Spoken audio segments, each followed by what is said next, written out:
Hi, I'm Joseph Grenny, and I'm here today with my good friend Alan Graham in Austin, Texas. A little rainy today here.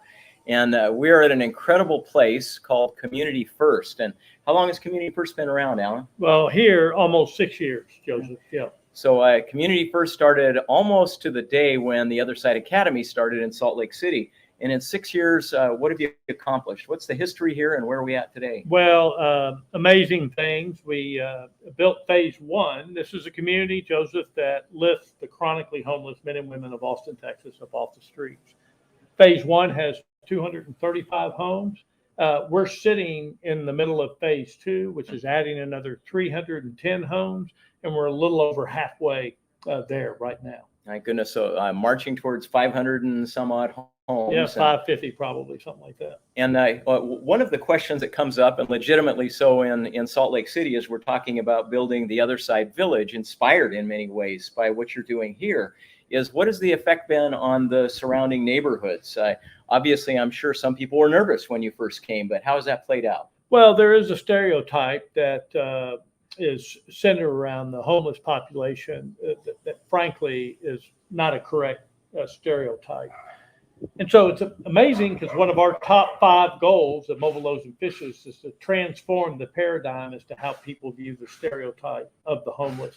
And that's really what we're doing with our neighborhood. I can tell you the 2 big concerns that neighbors have when we talk about things like this is that we're going to bring a bunch of crime into the neighborhood. And secondly, there's going to be a tremendous diminution of property value as a result of that. And I can tell you that none of that has happened here. So, hold on for a second. Let me just be the voice of the skeptic. And so, the folks you've got here, as you've explained to us, average age 58 years, lived on the streets for 10 years or more frequently. And while they're on the streets, I assume many are committing crimes and many are involved in drugs and many have significant mental health problems. Is that not true? And if it is true, why is it not creating problems here at Community First? Well, those things are all true, and those things exist inside the Community First Village. But in terms of propagating outside of the Community First Village, there's been zero evidence of that. Whereas any of the real crime that has occurred here in this village has primarily been by our juvenile delinquent friends in the neighborhood next door. So it's really the opposite of what people think. But look, we have all the things that humans bring to the table in this village, just like in your neighborhood where you live. But most of it is very hidden inside your neighborhood. And in our neighborhood, obviously, because of the built environment, there's just a tremendous human-to-human, heart-to-heart connection between every neighbor out here. So your goal in building this was not just to create a bunch of homes, right? Your goal was to create community. What kind of effect does that have on people as they live here? Well, look, I think it's a paradigm shift for all of us that live in America because we have isolated ourselves in these subdivisions composed of these hermetically sealed single-family sarcophaguses. Sounds like my neighborhood. Yes, your neighborhood, all of our neighborhoods with 8-foot-tall privacy fences and swimming pools, sport courts, and barbecue pits. And we don't want to come outside any longer and engage with our neighbors. In fact, in most neighborhoods in the United States of America, people do not know who their neighbors are. Here in the Community First Village, that's impossible. And as somebody, and obviously you've got 300 stories here, so there's not a single story.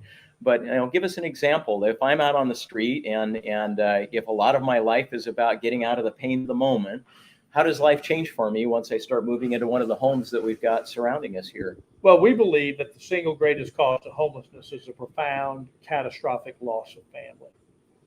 And even more importantly, loss of the forged family, that unit of people that typically surround all of our families. And what people, the number one problem that people have is the issue of loneliness. And they're lonely out on the street. And many of us are lonely inside of our hermetically sealed single family sarcophaguses that we live in. And what people experience and encounter in this place is a place of welcoming and community, the opposite of loneliness. And that's what people can expect. I sure have experienced that myself. It's been just remarkable. This is my second visit here, and just walking around, there's a feeling of cleanliness, of order, of community, of connection. Walking through the neighborhood with you and seeing how many people are delighted to see you and you them, it really feels like a connection that I don't even have in the neighborhood I live in. Yeah, with a side salad of tension periodically. So we can't escape that. And the expectation often is that people are expecting a place like this, or any place for that matter, your workplace, your church place, your shopping place, to be free of human trauma. And that's just impossible. Yeah. And what impresses me is that gets dealt with here, and that as there's trauma, that people do connect and they do resolve and they do discuss, and that's much different than many of the neighborhoods and communities we live in. I want to reinforce one thing you said. I want to make sure I got it right.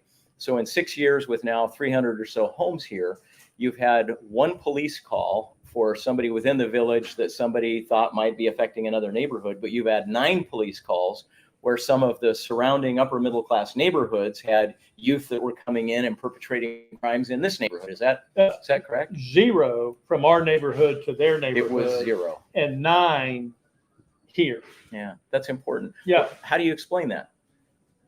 Well, look, it's just a stereotype. When you think about the chronically homeless that are living on the streets, attempting to survive day by day on essentially no income and no way, and that's another complicated topic, they're going to steal your stereo, or they're going to go in and shoplift some food from the grocery store. And these are typically the crimes that are associated with them. They're not typically associated with raping, pillaging, plundering, and murdering. That's not this population. In fact, the overwhelming vast majority of violent crime in this country are done by people who are family members or people who know each other close. It's not random. Well, it's an impressive place. And as Dave and Tim and myself from the Other Side Village were here, we thought that this is a model that needs to be replicated. We think Utah has a unique contribution to make to this as well. We're a place that believes in communal solutions, that believes in coming together, that believes in self-reliance, and we're so absolutely impressed with what you're accomplishing here. Where's the plan for the future? Well, the plan for the future is we last year during COVID acquired another 127 acres. It's in the middle of the entitlement process right now to add about 1,400 homes to the mix. We expect to have our permits by about the second, maybe third quarter of 22. And so what we're doing right now, Joseph, is setting the banquet table for the entire community to come and join with us to help us in Austin, Texas, mitigate this pandemic we call homelessness. And I'm really excited about what's going on in Salt Lake City, and I hope I get an invite to come do a ribbon cutting when that's going on down there. So, you can count on a front row seat. Yeah, we're grateful for it, and thank you for your generosity and sharing with us. I want to encourage all who are watching to consider the scale of what's happening here. So a couple of thousand homes in the next few months. Take a look at what's going on in the streets of Salt Lake City and ask yourself, would that scale of operation make a dent? Maybe it doesn't solve all problems forever, but would it create a different kind of opportunity and a different lifestyle for a significant number of those who are suffering on the streets today and who are creating problems for some of the rest of the community as well? So this is about us coming together to do something that has never been done before in Utah, but apparently has been done pretty darn well in Texas. Congratulations on all you're doing. Well, thank you. Appreciate it. Look forward to y'all's journey. So thank you.